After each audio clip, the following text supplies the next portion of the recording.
hardcore team deathmatch. Erase all hostiles. We were never here.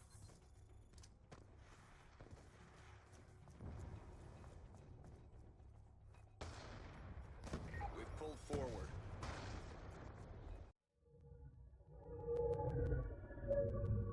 What is going on, guys? DoubleOhStatus here, and I'm bringing you a gameplay on Turbine.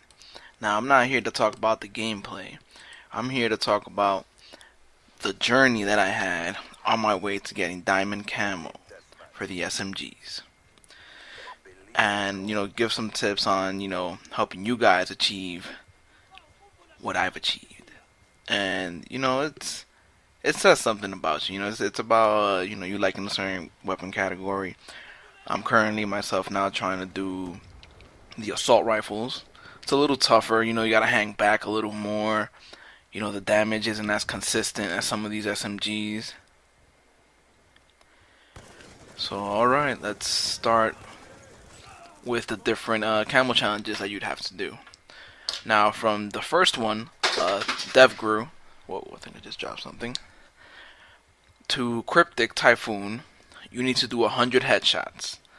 Now, each of these weapons, have their strengths, have their weaknesses. We'll get to that in a little bit. So, like I said, again, from DevGrew to Cryptic Typhoon, you need 100 headshots. After Typhoon is Carbon Fiber, and you're going to have to get 30 revenge kill medals. Now, that entails that you have to die. Now remember that. You have to die and go kill whoever killed you. So, I'm not saying you gotta die on purpose, but that'll make it a little easier. But you have to pretty much go around and kill whoever killed you 30 times. The next one you have to do is Cherry Blossom. Now, Cherry Blossom, what you have to do is get 150 kills with no attachments. Now, I would do this with this next camo challenge, which is Art of War. It's get 150 kills with no perks. I would do these two together so you get them out the way quicker. It is such a pain to do these, one by one. These two you definitely want. I totally saw that guy, by the way. I'm just mad I didn't get to kill him. But yes, you would do both of them together. You'll get them out the way faster. The easiest way to do those challenges, I'll let you know later on the easiest way to do those challenges. Ronin is one of the easier camo challenges. Just get 20 double kill medals. Double kill is just kill 2 people rapidly. That's pretty much it. Everybody knows how to string together a double. That's pretty easy. Now the last one, depending on the gun, could be a little tough, or depending on your playstyle. It's the Skulls Camo. Now the Skulls Camo, you have to get 20 Bloodthirsty medals. Now what that means is you have to get 5 kills without dying. So remember that. 5 kills, no dying, with your gun.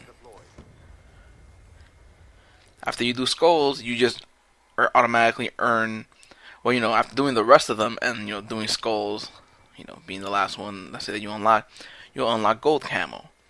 Now, once you do all these challenges for all the guns in the SMG category, you will be awarded with the prestigious Diamond Camo. Now, Diamond is just pretty much the gold camo, just blinged out. It looks like some rhinestones. They say diamond, but your boy's a little skeptical. I think they put rhinestones in mine. So let's get on to the actual weapons. So the MP7. Now I love the MP7. For me, for a very long time, it was my go-to weapon. So I don't see much of a problem myself with the MP7. I've heard from a lot of different people that I play, what they believe is the shortcoming of that weapon. Some of them believe that the kick is, unbearable, even though it has, high damage.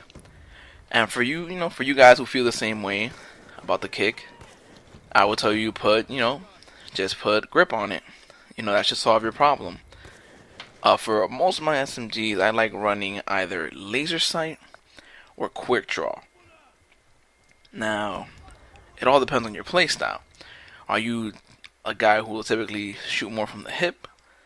Are you the guy who's always ADSing everywhere you go? Like me, I'm a combination of both. Sometimes I even rock both. I'll rock quick draw and laser sight. Again, for the MP7, the other shortcoming, that I have heard is its range. It has typical SMG range. It really does. But some people don't really like the range on it like that. So for that, for you guys, I would, I guess, put a red dot. Doesn't do much for the actual range. Not too much, but it'll help you aim. I'm good with the iron sights. I really love the MP7. Like I said, it was my go-to gun before I found the gun that I resonated with the most, which is actually the next one in this category. It's the PDW. Now, the PDW, I don't really see much of a shortcoming with the PDW. Other than maybe it's not the most high damaging, but it gets the job done for me on a consistent basis. I get into a room where it's laggy, I'm throwing on the PDW. I know that 9 out of 10 times shots will land. The only problem that there is with the PDW, which I don't mind because I'm the kind of guy, who likes to kill, hide, reload. So, I tend to go to a safe place to reload where I don't have to worry about getting shot up. Now, if you're the type of guy who likes to go into, the other enemy spawn and, you kind of want to be able to reload fast, you might want to throw fast mag on the PDW. Because it is the slowest reloading SMG. Everything with a strength has a weakness, and that is the weakness of the PDW. So now, moving on.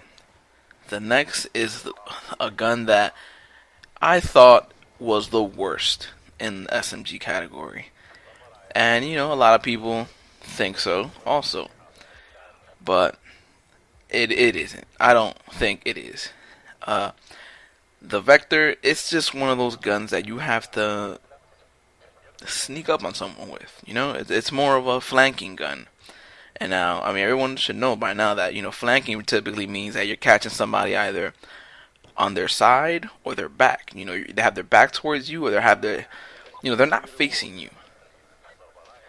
Alright guys, we'll be continuing this, part 2 in the next video. For right now, this is DoubleOhStatus, and I'm out. See you guys in part 2.